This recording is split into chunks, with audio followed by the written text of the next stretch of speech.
You're listening to the Archaeology Podcast Network. All right, welcome back to the Archaeology Podcast. I am just really flubbing these today. 5, 4, 3, 2, 1. Welcome to the ArchaeoTech Podcast. Today is February 26th, 2019, and put on your party hat because today we are recording the 100th episode of this podcast. This is Paul Zimmerman, your host for this milestone episode, and along with my co-host, our podcast's usual host, Chris Webster. Today we're going to be turning the tables a little bit because we don't have a quote-unquote tech topic per se, but instead we're just going to do a little navel gazing and look at the history of this podcast and see what kind of lessons we can learn about podcasting and public archaeology in general. So let's get to it. Hey there, Chris. How you doing? Good, Paul. How you doing? Oh, doing pretty good. Happy to have you here today on the ArchaeoTech Podcast for our 100th episode, our milestone. Pretty exciting to take over the reins for this one. You know, I've been spending over the last couple of weeks since we were discussing, we realized we were coming up to this 100th episode. I've been looking back at our back catalog on the Archaeology Podcast Network site and looking through each one of the episodes, listening to little bits here and there where I could, and just trying to catalog what we've done. And so I just wanted to run over a few of the numbers, so that we know what we're looking at here. So we have 99 episodes in the bank. The first episode that came out aired on December 1st of 2014. So that's just over 4 years ago now. And that was hosted by Russell Aline Willems and Doug Rox McQueen. I don't know either of them, but they have great names, don't they? They do. 2 hyphenated names. I mean, it couldn't get any better than that. There you go. Yeah, I mean, Doug Rox McQueen, that sounds like, he sounds like a real badass. So Doug is cool because he started on this podcast. He's a CRM archaeologist from New Mexico, or at least he was. And then at some point he moved over to Scotland. He got married and went to school there. And over the course of podcasting with him for the last 7 years. Oh, I forgot to mention, Doug is also a co-host on the CRM Archaeology podcast with me and has been for 6 years now. And he was over there and got married and has finished his PhD and is now doing some other things. And I think come this August of 2019, he's going to be, what do they call it? It's some sort of citizenship that he's going to get for the UK, to where he basically said, he's like, they can still kick me out, but it's going to be way more difficult. So yeah, he's hook, line, and sinker. And then Russell was just a friend I had worked with for a really long time. And this is the only, Russell started with me also on the CRM Archaeology podcast back when for a little while when we first started it. So, yeah.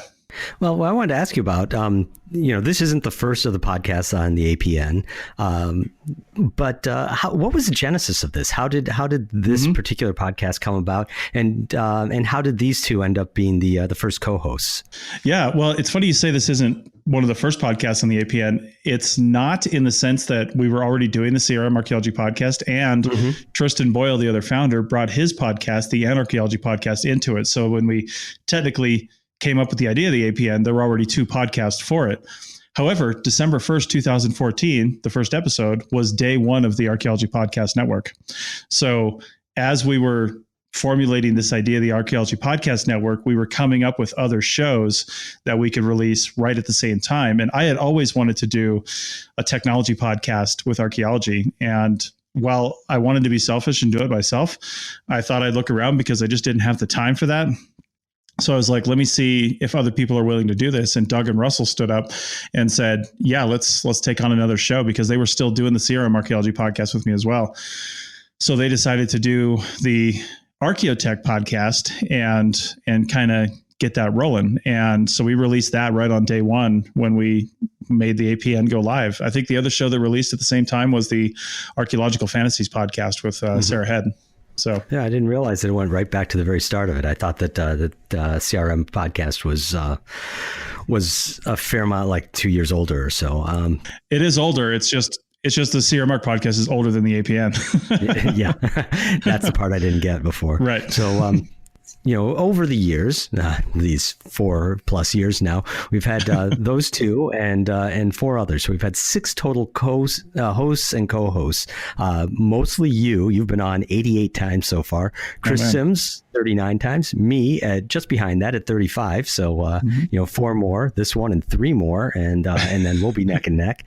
And let's see, Russell at 12, Doug at 7, and Richie, who stood in for me last week and looks to be the pitch hitter, has been the co-host for 3 episodes. What's it like working with so many different co-hosts over the years, and why have we gone through so many? So I'll answer those in turn. So I love working with different people on this because everyone has a different perspective, and that's one of the things I love about podcasting too. Is I teach podcasting here in Reno. I've got an intro class tonight with 4 new people, and one of the things I tell people is, even if there's 700 podcasts about this one topic that you want to podcast about, you have a different voice and you have a different perspective. So, we could bring each one of those people on for any one of the topics that we have nowadays, Paul, and they would have a different perspective on whatever we're talking about. So I love working with different people in that respect. One of the reasons we've kind of had so many different co-hosts is because people's schedules, right? I'm kind of the only one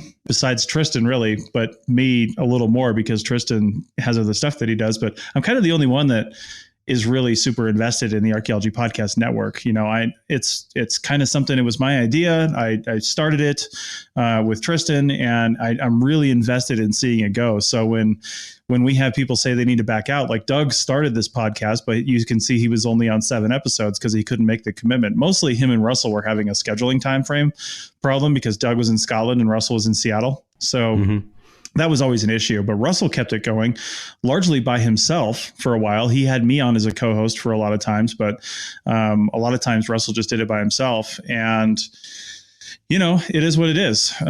We had people that came in. Chris Sims, the podcast actually went into hiatus for a number of months because Doug and Russell just couldn't do it, and I didn't have the time to do it either. Then I met Chris when he was working for me at my company, DigTech, out at China Lake Naval Weapons Center. And after maybe a month out there, him and I started talking, and we said, hey, let's reignite this podcast. And that's kind of where we came up with the format we have now, which is with the App of the Day segment and 2 segments talking about another topic. That didn't exist before that. So, yeah. And then Chris moved on to other things, and Richie filled in a couple times, and I put out a call for new hosts, and there you were.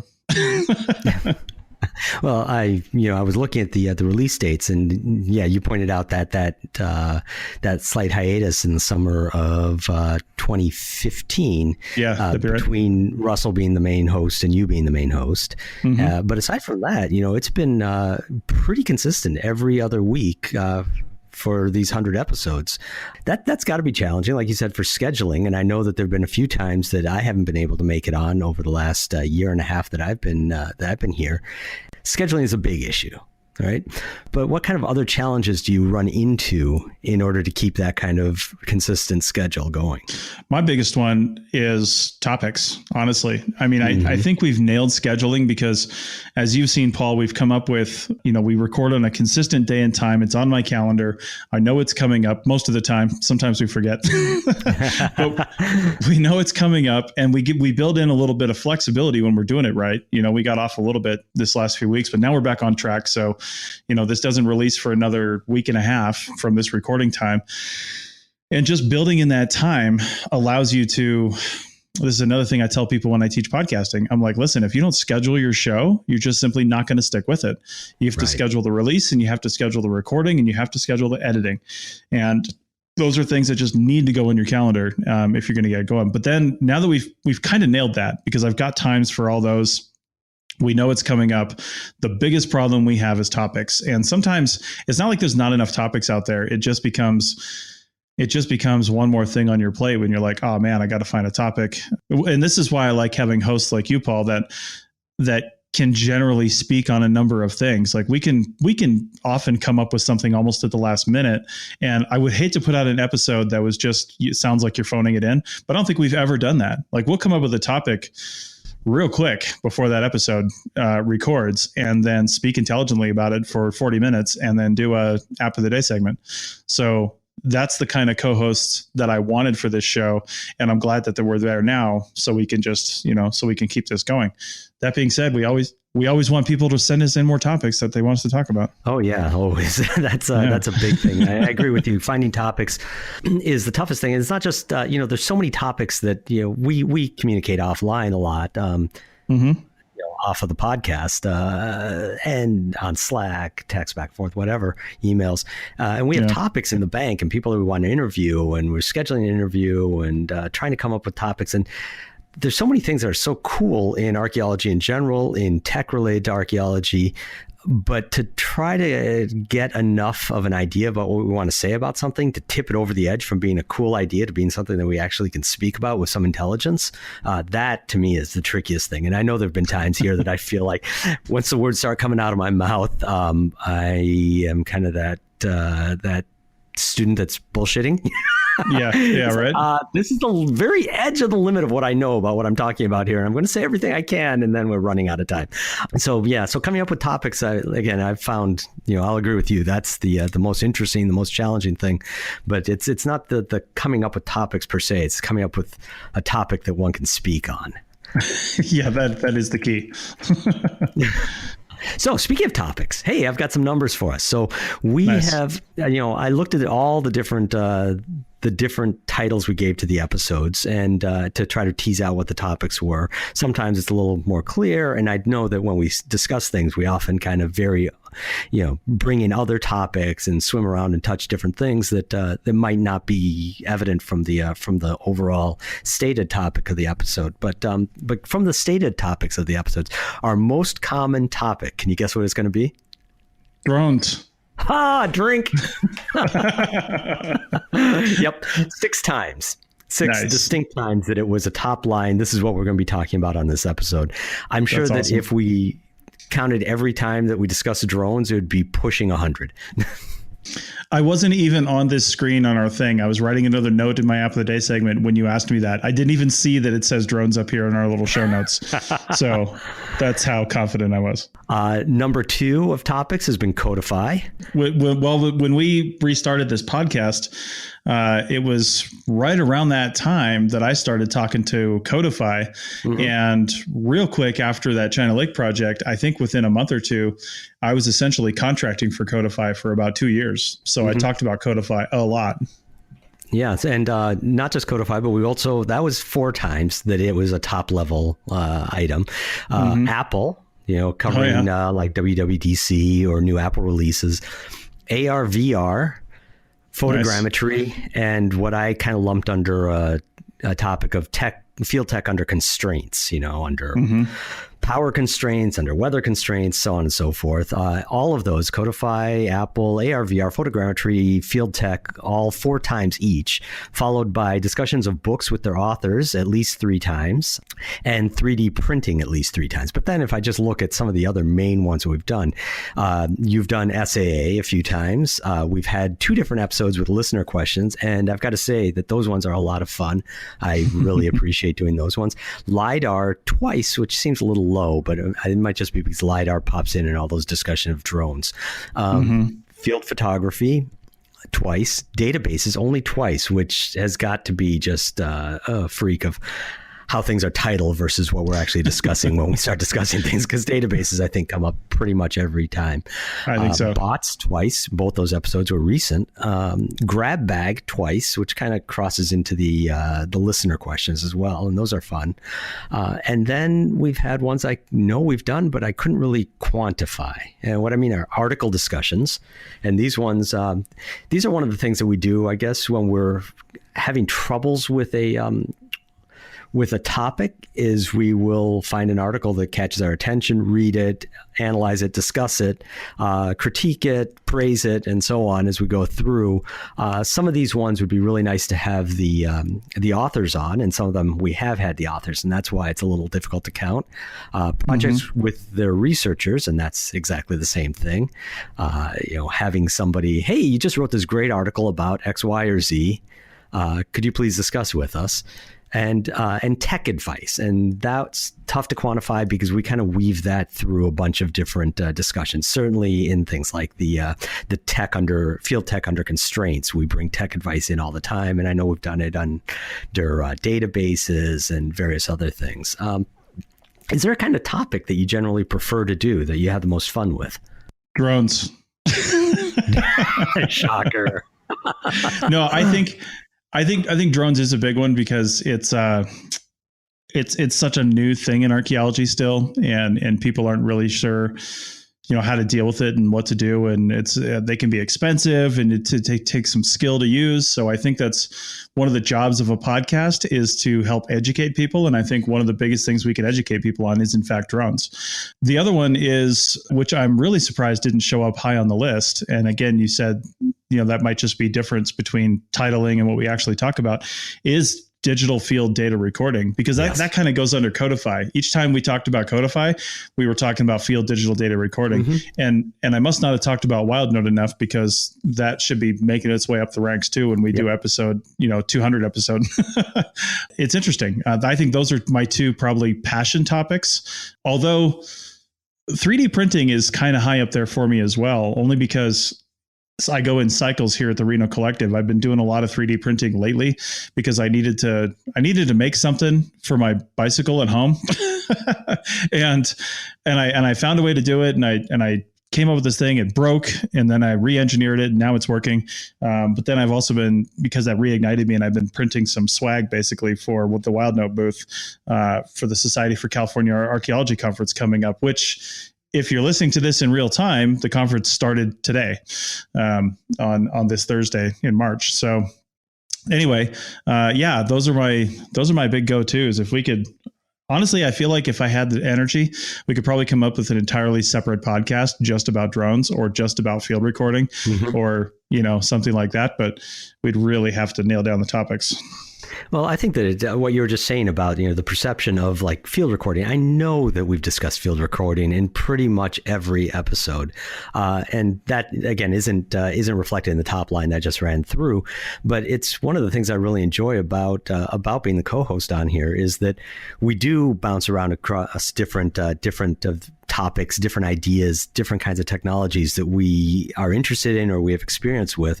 And it might not rise to the overall theme of the project, of the episode, but it certainly works its way through a lot of different discussions that we have. So that makes it fun, because it keeps me on my toes, and keeps me engaged with the material in a way that, might not necessarily, if we're being really strict about today, we're going to talk about, topic A and only topic A. It can be, today we're going to talk about topic A and whatever it sparks with us as we actually discuss it. So discussions, some of the best discussions we've had, in my opinion, have been when we have guests on. So why don't we take a little break, and then we'll jump into the numbers of the guests. Hey, Chris Webster here, and I'm going to talk about wildnoteapp.com, one of the sponsors of the Archaeology Podcast Network. And today I'm just going to give you a quick tech tip. If you're using WildNote for archaeology, and of course you are, then use the locations concept to help organize all of your forms. What I mean by that is when you start a new project, you'll first see a location label in the project setup dialog, and you can label this anything from site to previously recorded site to anything you want, but I would label it site for your general archaeology project. That way, you can then finish this Save Project dialog up and then go along to the Manage Data tab, add a whole bunch of site numbers to your project. That way you have them selectable in the field and searchable in the dropdown. And your crews can have a homogeneous set of data without having to type in site numbers every time and get it wrong. You can also export by site number, and then you can sort by site number in the review and edit screen. So it's a pretty powerful field. Check it out over at wildnoteapp.com and get your free trial today. Hey, so as the field season gets kicked off, or if you're listening to this in the future, wherever the heck you happen to be in the field season, I'm sure you could use some extra cash. So check out arcpodnet.com/side hustle to get some information on one of our affiliates. Affiliates are basically services that we, agree with philosophically and give us a little kickback when you use their services. This one is for a digital marketing course from indemandcareer.com, and it's a good friend of mine named Seth Himes.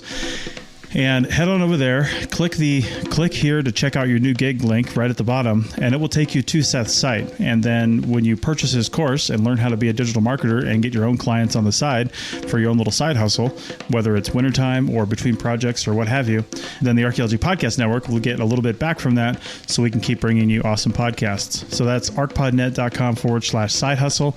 Check it out and put some extra cash in your pocket today. All right, we're back. This is Chris Webster heading off this segment again with episode 100. And I just wanted to point out, because Paul really got my juices flowing here with looking at these stats on the episodes. And one of the nice things about technology is that you can make rapid, massive improvements and changes on the fly with a lot of things if it's done right. So I remembered that the website host that we use for the Archaeology Podcast Network, which is Squarespace, had the ability to put in tag clouds. Now, two reasons why I don't generally have the tag clouds. And if you don't know what that is, it's basically a list of the tags that I put on each episode. And then they're usually weighted by size and sometimes, font thickness or something like that. In these particular, the word is bigger if it was used more times. The reason I took those out, I used to have them when we first started the APN. The reason I took them out is we just didn't have enough data to make them useful. So, now, and then I kind of forgot about them. So now I went in and I re-added the tag cloud. So if you go to archpodnet.com/ArchaeoTech, ARCHAEOTECH, and look on the right-hand side, if you're on desktop in your nice spread out browser, if you look on the right side, you'll see at the bottom of the sidebar, the tag cloud. And the way that I set this one up, because it had a bunch of different parameters, that's the other reason I hadn't really been using it much, is because Squarespace didn't really have good adjustable parameters for the tag cloud. But these are just tags for the ArchaeoTech podcast, and they are the top 20. I could have chosen way more, but they're the top 20 by number of times they were used, and then they're alphabetized. So the highest one we have here out of the top 20 was hit 22 times, and that is the tag digital archaeology, which fits with what I was assuming when we were talking about in the last podcast. I was like, man, that's like one of my big things. We talk about that a lot. And then the next one is just archaeology, which is just kind of a stupid word. I probably shouldn't have been tagging these with, because everything is archaeology. there should have been 100 tags for archaeology, but there wasn't. Like, which ones did I choose to say archaeology on and which ones did I not? That's just, doesn't make any sense. Where's drone at? So drone is only 8 times that I tag it with drone, which kind of fits, I think, with what Paul's statistics were. So that kind of makes sense, because sometimes I may have tagged something drone. Yeah, Paul had 6 episodes. I had drone in the title. Sometimes I may have put drone in there if I had an app of the day that was related to using a drone, which I did sometimes. So then I might tag it that way. My problem is I have not been consistent on the tags. I can't tell you that every time we did this, I put this in the tags. No, it's just when I'm posting the episode, it's whatever feels good, what I think will help somebody find this episode if they're looking for this particular topic, right? So there could be a lot more. Some of them may be inappropriate for that particular episode, but I thought it fit. But who knows? There's no end to the number of tags you can put in there. So no, I think it's interesting. It's another way of looking. I didn't even think of looking at the tags, frankly. But it's another way of dissecting the data that we have. But it does highlight, and you've mentioned both these things. But just to reiterate, it highlights 2 of the things that I find really interesting about technology. One is that done right, you can be very playful with it. Right? We can experiment. There's no harm in putting that tag cloud there and taking a look and see what it shows us. And maybe it's good, maybe it looks totally wrong, maybe it's embarrassing, whatever.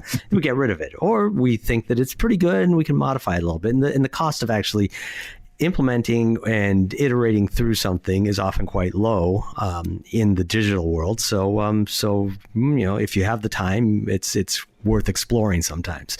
So that literally took you 20 seconds while we were on the break to do. So that's pretty low cost.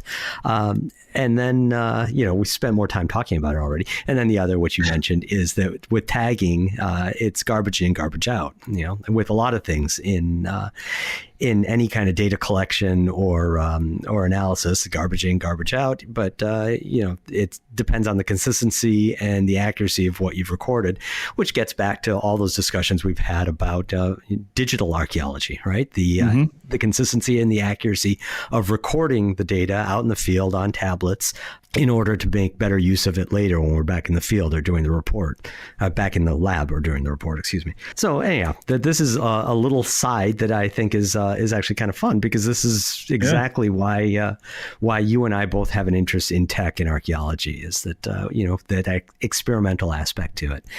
And certainly that's not just in tech and archaeology. There's a lot of experimentation that goes on in lots of different kinds of archaeology. But, this is our own little particular window into it.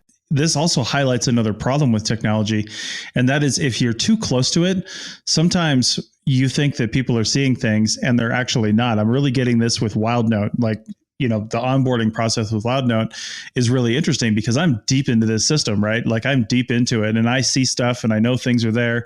But when somebody first comes to the platform, they may not see stuff. The reason I'm saying that is because, Paul, you didn't think about doing tags because, quite frankly, Squarespace does not highlight the tags at the end of the episode in a way that makes you think about them, which makes me think, well, do people even know that there are tags there, that they could actually click on the tags? Do they even know that they're a part of this thing? And maybe by adding this tag cloud, we've just added a lot more research value to the podcast, because I really do see the podcast as a research source, obviously not some peer reviewed source, but if somebody's looking for information, I want them to be able to find it here. And maybe rather than searching, they can just click on one of these tags, because that's the beauty of the tag cloud. I can click on one of these and see all 22 episodes associated with digital archaeology just right there in a list, which is pretty awesome. So yeah, that it was just like when you were giving me the stats, I'm like, wow, why didn't you do the tags? And then I'm looking and, well, because the tags are like light gray and small. And I can't see them. And being too close to it, I'm somebody that doesn't use tags. I just don't tag things. I'm not. It's not in my. It's not part of the way I think about data.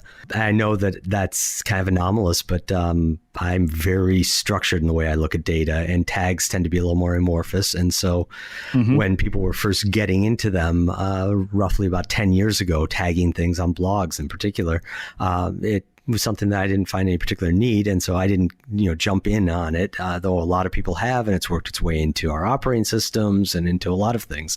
And, it's good. And that also highlights another thing that I like about tech, is that there are a lot of different ways that a lot of people can use things differently to get different kinds of results. There's kind of the stereotype, maybe not so much anymore, but certainly used to be, that, if you're doing things on a computer, everybody's going to look at everything in the exact same way.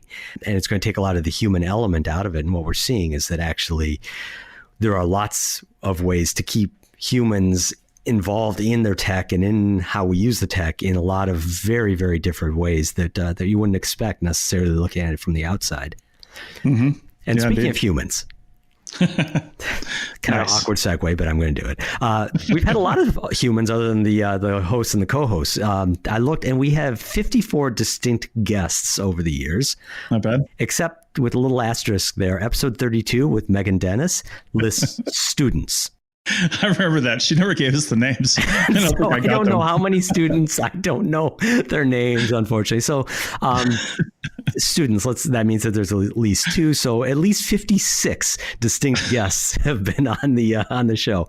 Some have had repeat appearances. The most is Michael Ashley, who was on with 8, and then drops down to Chris Cameron, who was on 3 times. And then there's 7 others who were on the show twice. And we've also had, not only just one guest on, but up to 6, which was just back on episode 95. And I've got to say, that was a lot of fun having all the different guests. I mean, it was a bit of a challenge trying to make sure that we had space for each one to talk and to give their own unique perspective on the project that we were discussing. But I feel like that was pretty successful. I was a little worried going into that one. Are there guests that you particularly remember having on that were interesting or out of the box or difficult or anything like that? And I don't mean difficult in a way that you're going to throw somebody under the bus, but challenging in order to get good data or good content out of them. Actually, that is the interesting part, is I can't think of anyone who I would throw under the bus, because there hasn't been anyone. Most of the people we've had on the show, some people are naturally better interviewees than other people just because maybe they've done it more, but that doesn't mean the quality of the interview was bad. And that partly goes to the hosts as well. We're pretty adept these days at pulling information out of people and getting them to speak. But, I can't think of a guest that we've had on that I wouldn't have on again and to talk about different things. things. That being said, and it's probably just because I just saw this book on my bookshelf. One of the people I think about the most, and it's partly because I probably move so much and I'm, always dealing with things, is Abby Smith Rumsey. And she wrote the book When We Are No More. And it was about our digital presence and like what's going to last beyond us kind of thing. Mm-hmm. And honestly, one of the most profound things she told me was, and this episode was probably about 2 years ago, it was episode 48. And I know it was about 2 years ago because we were in the process of moving from a 3-bedroom apartment to a 1-bedroom condo. And I was struggling with getting rid of some stuff. And we did it on purpose because we wanted to force ourselves to get rid of some stuff, right? So books for academics, for people in this industry. Books are kind of like our babies, and I've been collecting books for a long time, and I was struggling with getting rid of, probably about close to 2,000 books. And I was like, how can I do this? There's some things I have to keep because they're important for me in my business, of archaeology. Like I need these books as references. I don't have them as PDFs, or I don't think they even make an ebook of some of these things. But other books were just ones I picked up and read, and I was struggling with that. And she told me, not even in the show, I think she did it like when we were in between segments or something, because I was telling her I was having this issue. And she's like, well, the way I see it, she's like, I have a few books on my shelf that I want to keep just because I want to keep them. But everything else, I read it and I give it to a used bookstore, or I give it to somebody else or something like that. Because she said, after I'm done enjoying that book, if I'm not going to get anything else from it other than sitting it on my shelf, then I'm going to let somebody else enjoy that book. And I was like, well, that's a really great thing to say. So I actually just thought about her the other day too, because we're still dealing with books. I don't buy that many books anymore because I get them as ebooks or, some other way. Mm-hmm. But when I do get a real book, doing the podcast, I get publishers sending me books. So that collection's starting to build up, and I can't actually take those to a used bookstore because it's not allowed. They're like preprint copies. So it's either I get rid of them or I just keep them. So yeah, that's I think some of at least one thing that really stands out to me. So things. One of the things that has been defining the show for a while now is app of the day, and you were talking about mm-hmm. books as physical objects. You were also talking about books as ebooks, and we have an evolving notion of how we deal with things. I mean, in part, this is what you discussed with Richie on the last episode. Mm-hmm. And one of the big things that has impacted our lives isn't a physical thing per se, but it's the apps, especially the apps on our physical thing, that phone that we're all carrying around. And so you introduced the App of the Day segment back in episode 16 in November of 2015. What was the inspiration for that? Why did you want to do that? Well, I watch a lot of video podcasts on tech. And I wouldn't say a lot. I mean, they're building up. I need to watch some more, but I try to stay inside this tech industry and really kind of keep up on all that stuff. Even if it doesn't seem like it relates to archaeology, I want to be aware of it. I want to be aware of these things. So if it is something that comes up and something I can use for my job or whatever, or I can recommend to somebody else, then I want to see it. And a lot of these tech podcasts that are video related have their own sort of app of the day or app of the week or right. That sort of segment, right? Where they highlight something that they think their listeners will like. And I was like, man, that is just a great idea. So to be honest, I poached it entirely from all these people that were already doing it. And I said, but I want to find an app that is either directly beneficial and can help you with actually doing archaeology, or is beneficial to archaeologists. Because as probably most listeners to this show knows, I'm a CRM archaeologist, and I'm really invested in the lifestyle of a CRM archaeologist, because I think that's the biggest thing that gets people out of this job. People always say it's pay. People always say it's schedules, but in reality, it ends up being the lifestyle. Like, you just can't handle living as an archaeologist and having that disruption constantly in your lifestyle from what you knew before you got into doing archaeology. And helping people through that, I think, helps everybody in the field, because it leaves more quality people in this field. And sometimes, a smartphone app could change how you look at your free time. It could change how you do your workouts. It could change how you do something else. Maybe your problem is you don't know where to go in a new town. So we can highlight an app that shows you where to go to get a drink, have a meal, do a thing. And that's related to being an archaeologist, or really anybody. But, that's what I wanted to highlight with the app of the day segment. And that episode, if I'm not mistaken, was either the first or real close to the first that Chris Sims and I did of the reboot of the show. I think it was the first. I'm just going right back through my spreadsheet here. I'm going to tell you in a second. Yep. Prior to that, you had hosted a couple by yourself, and Russell had hosted a couple by himself, and then it was you and Chris together for that first episode 16, that first AOTD section. Now, you kind of hinted at it here, and I kind of was also a little glib about it. The App of the Day segment is not strictly apps too. I mean, you've been talking about lifestyle stuff, and that's when I first started listening to the podcast and I heard App of the Day, I was assuming that it was going to be strictly speaking archaeological apps. I'm like, well, that's going to play out in about 2 weeks because there aren't that many. What are you thinking with this? But clearly, it's gone beyond just apps to help you record in the field, which have been mentioned, but it's also a bunch of other things, including physical objects. A couple weeks ago, you were talking about standing desks, right? That's definitely not an app on your phone.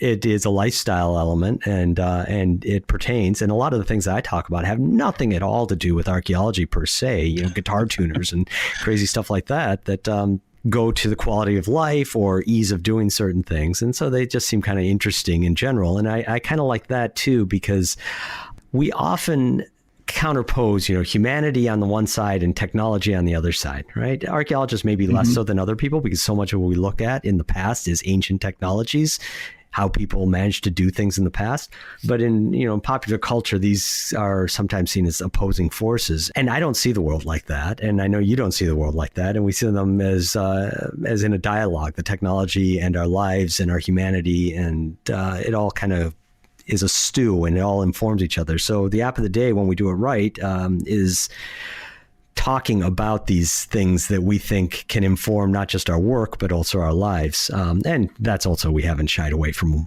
distinctly talking about things that are directly related to archaeological recording, analysis, and so on. And just before I run out of numbers here, we have discussed 98 distinct apps in App of the Day. Now, we've discussed probably a couple hundred others in the course of what we've had in the regular topics. But just within the App of the Day, 98 distinct apps, if you want to call standing desks an app. Hey, one of those desks has an app like built physically into the desk, into a tablet. Well, there you go. There you go. So I want to just ask you one last question before we lead out the end of this segment, which is, where would you like to see this podcast go in the next 100 episodes? How would you like to change it? How would you like to grow it? What do you see going forward here? Well, one simple answer to that is I'd like to see more guests. I'd like to see more people coming in and not only just presenting some of the research, because that's some of our guests have presented topics or things that they're interested in, but some have presented research they've done. And, we talk about papers and things like that. I love that. It's a good way to get a lot of that information out to the people that really need it and can benefit from hearing it, and maybe, have that cross-pollination kind of thing, like, oh, I never thought about that approach. Let me get that. So more guests is always a thing. To be honest, I wouldn't mind keeping the theme of switching out the hosts going. Not you, Paul, because are you trying to tell me something? No, I like to keep things. I know, right? I like to keep things fresh. And if somebody wanted to come in and maybe Paul, you took the reins over from a primary sort of host standpoint as far as just running the call and stuff, and then have in a different co-host. I mean, I wouldn't be opposed to that. I mean, I love doing this show, don't get me wrong, but I also really like keeping it fresh and keeping that sort of thing going.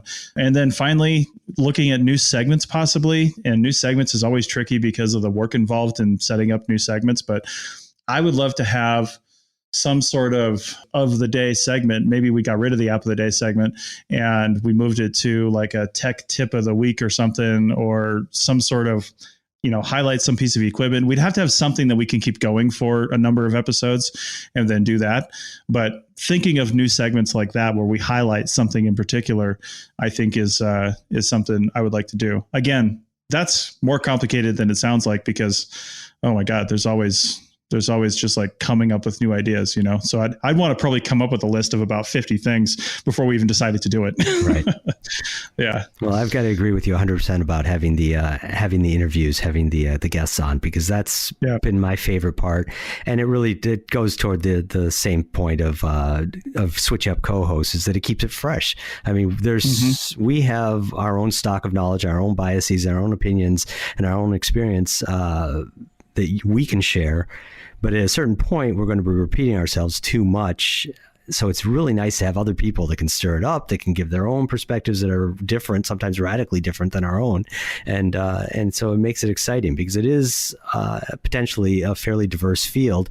And as more and more things fall under this purview of tech in the world, I think that it becomes more and more relevant to archaeology in general. So it's a lot of fun to bring people in and to hear what they have to say. Yeah, indeed. I agree. So let's wrap this up. Thank you for discussing with me today the first 100 episodes of the ArchaeoTech Podcast. And we'll take a little break, and then we'll come back and we will discuss our apps of the day. Hey everybody, Chris Webster here to talk about another one of our affiliates, Timular, Timular. Timular is an app for smartphone and computer, so desktop, and it's also an 8-sided cube. I'm actually looking at mine right now. It's flipped over to the ArcPodNet side, so I can track my time doing Archaeology Podcast Network things. I also have my WildNote sides, my Chris Webster production sides. It comes with a pen, so you can actually a marker, so you can draw on it and make nice little things to represent the times that you want to track. For example, they also come with stickers. So for example, if you're doing email, you can flip it to email if you want to track phone calls. If you want to put specific projects on there and then change that as those projects end and you put new projects on, then you can track by project that way. You can also use @ symbols and hashtags in the app section of this to track what you're doing. That way you can print out reports based on the time that you have. So if you are in any sort of situation where you need to track your time, and I don't know of a single project manager that is not in that situation, then check out Timular, Timular, and you can check it out at arcpodnet.com/Timular, Timular. Now back to the show. Hi, welcome back to the ArchaeoTech Podcast. This is the App of the Day segment.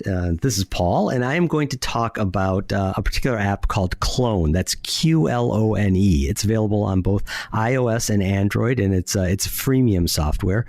I found this because I was at a symposium a couple weeks back, and the speakers were talking about some inexpensive photogrammetry software that they were using, a photogrammetry app that they were using on their iPhones for a project that they were involved in, and they were raving about it.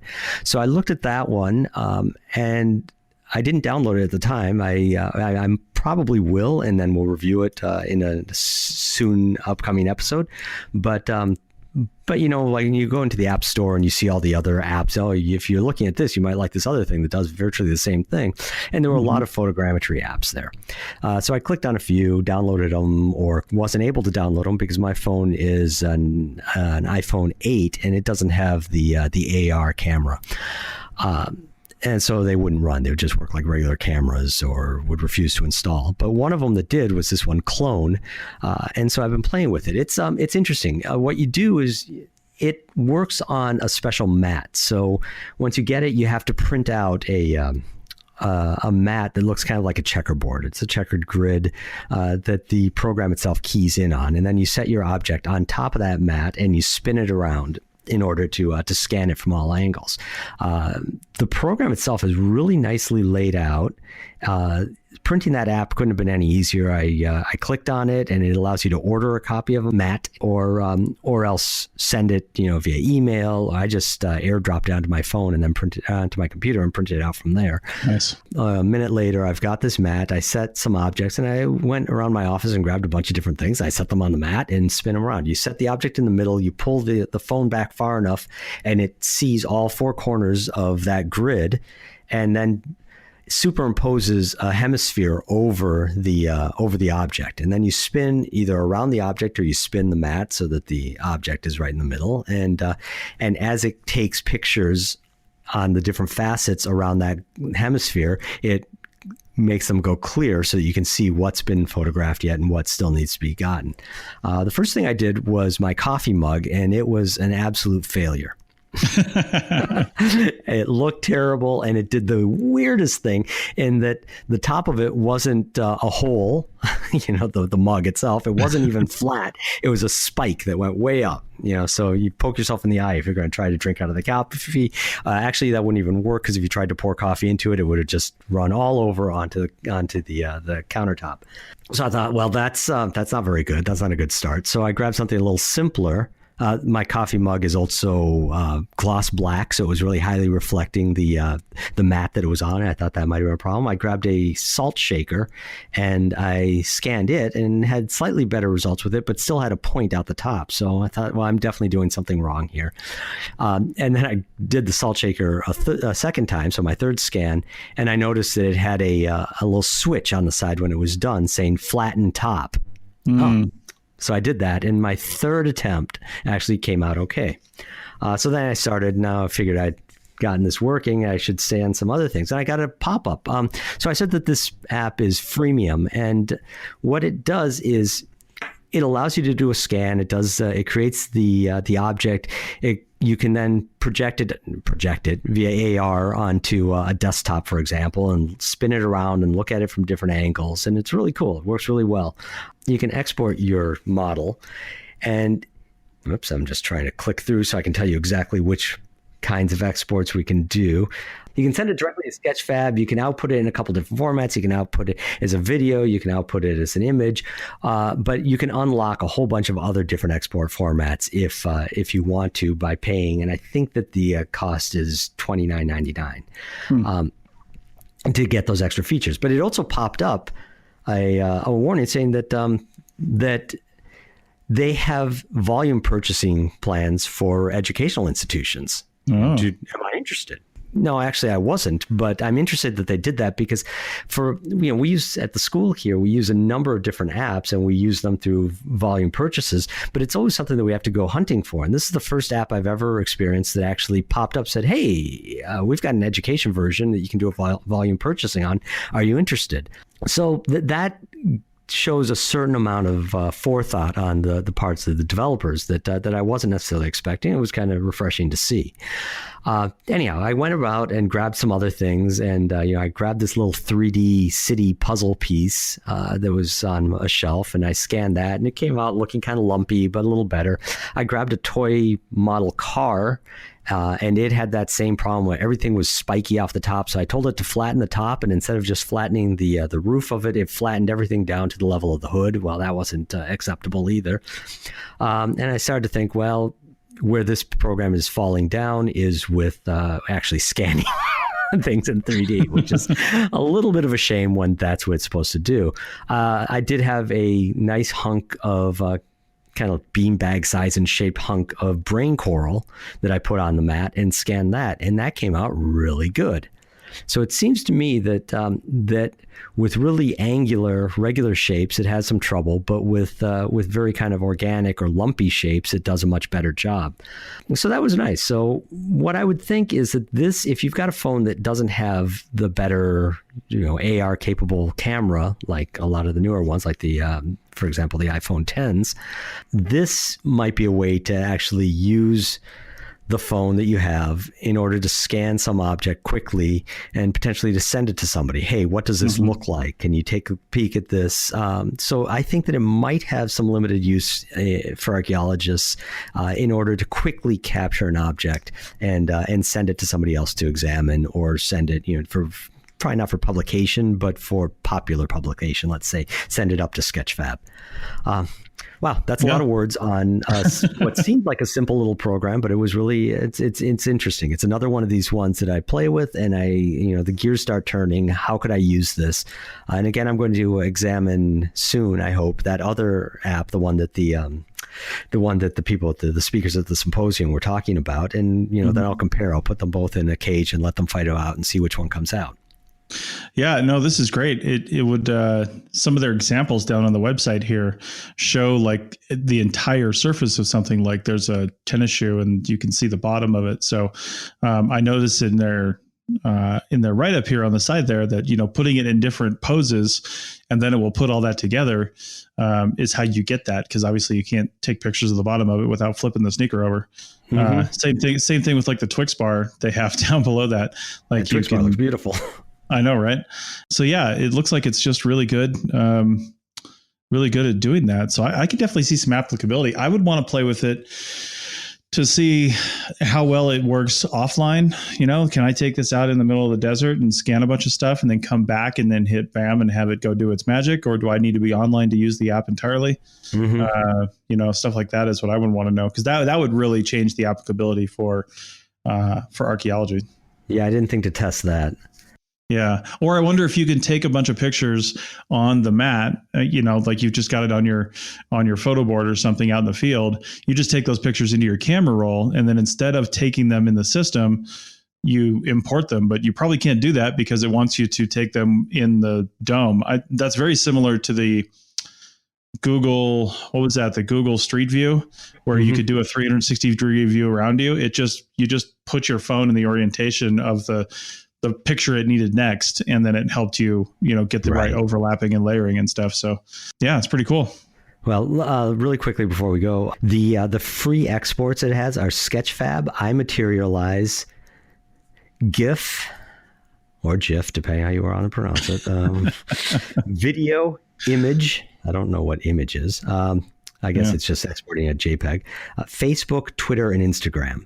And then the paid exports are CG Trader, Shapeways, OBJ, STL, USDZ, GLB, X3D, and PLY 3D formats, which, I would think then that you could make this as a rough capture, export in one of those other formats, and then refine the model there, refine the textures, refine how it's done, and get rid of the mistakes that I found when I did that toy car or when I did my coffee mug.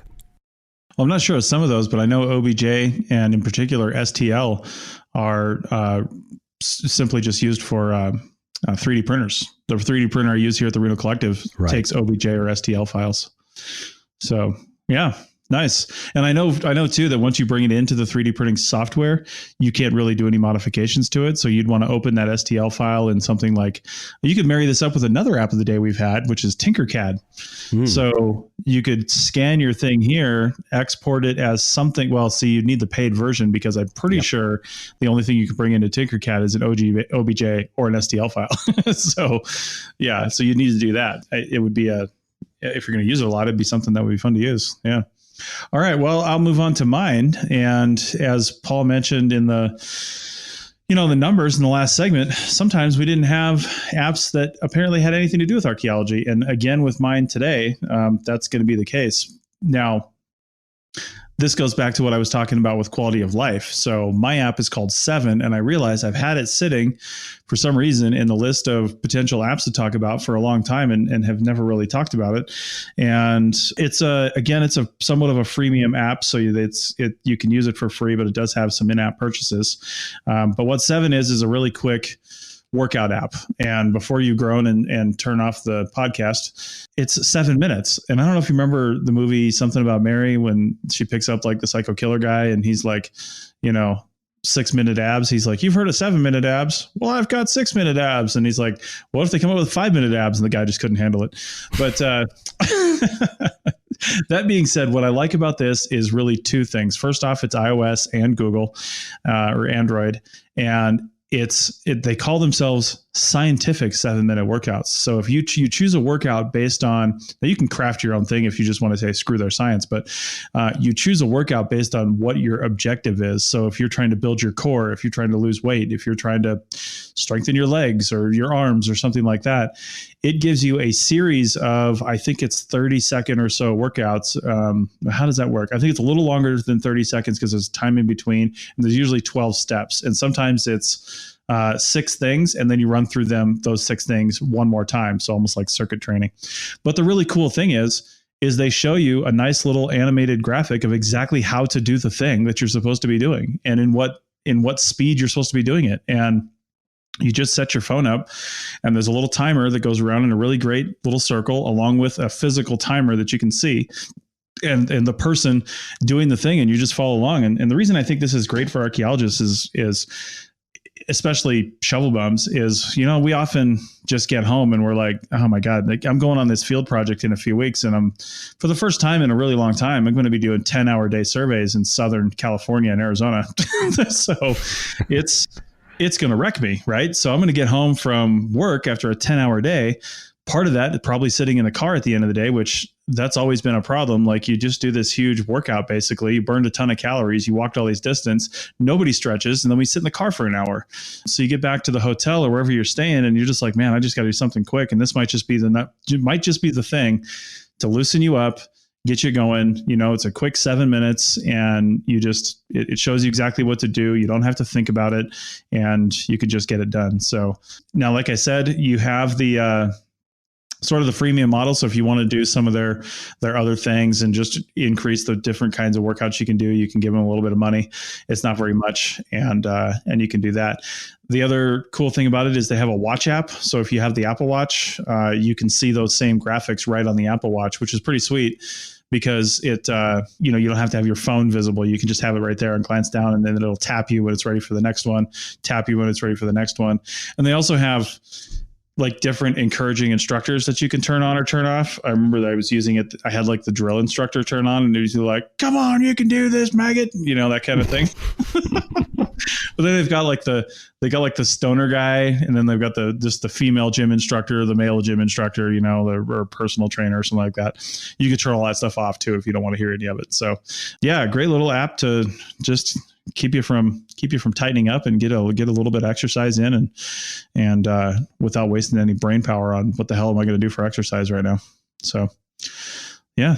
Yeah. So these 7-minute workout apps started coming out a couple years ago, 3 years ago or so. And so I have a different one called 7-minute workout that I've used. I don't use it particularly diligently, mind you. Yeah, me either. But yeah, definitely. My wife uses the same one and she's much better about working out than I am. But definitely it's one of those things that, whichever one you use, it's one of those things that really lowers the barrier of entry to doing something that you feel like you should be doing, to eating your spinach. Yep. To a point that a lot of people suddenly find it easy. Doing 7 minutes is better than doing nothing. And it's it's not just randomly doing 7 minutes, it's doing 7 minutes that makes sense because somebody has thought through it. Somebody presumably with some knowledge of sports science and medicine has been able to put together for you. So yeah, definitely cool things worth looking to. And I think it does have some applicability to archaeology, certainly, like you said, to keep fit for the field. Yeah. One of the other cool things I forgot to mention, I'm just seeing in their little features list here is I kind of forgot about it. No internet access needed. So all the little workouts and things they have there, you can just download them to your phone. Of course, it'll, you won't be able to get new things if they're putting new stuff up there because they are always adding new things. But if you're going camping or you're going to be off service or something like that, and you want to download a bunch of different workouts or something, you can go ahead and do that. And they don't take up a lot of space either. So, it's really great for that. Yeah. All right. Well, I think that's it. Thanks, Paul, for spearheading this episode. I love the idea when you came up with it to just kind of flip it a little bit and talk about the origins of the show. I feel like it would have been awkward if I did that. So it's great. So thank you very much for doing that. I guess we'll come back with the next episode. We have a guest on the next episode, Sebastian Heath, right? Yep. Yeah. Fantastic. What's he going to talk about? He's going to be talking about digital humanities. He's a professor here at NYU's Institute for the Study of the Ancient World, and he is their go-to DH guy. And so, we'll get the chance to pick his brain about what he's doing, what he's excited about. And he's a very interesting guy. He just, when I said about playfulness with tech, he definitely embodies that. He gets his toes into all sorts of different kinds of tech to experiment to see what he can do and what he can have his students do. So hopefully he'll bring some good ideas to the table. Awesome. And I've got a couple of people that I'm going to be interviewing next week at the Society for California Archaeology meetings in Sacramento, California. So if you happen to be listening to this on your way to the conference, because it starts, that Thursday evening that you're listening to this, if you happen to be going to that conference, then stop by either the APN booth or the WildNote booth. They will be right next to each other. And we'll talk about it. I'll either interview you if you got some interesting tech stuff, or we can talk about something else. So, or I'll just give you a sticker and you can go on about your business. So come on by. And again, thank you, Paul. And thanks everybody for listening. And here's to another 100 episodes. Great. Thanks a lot, Chris.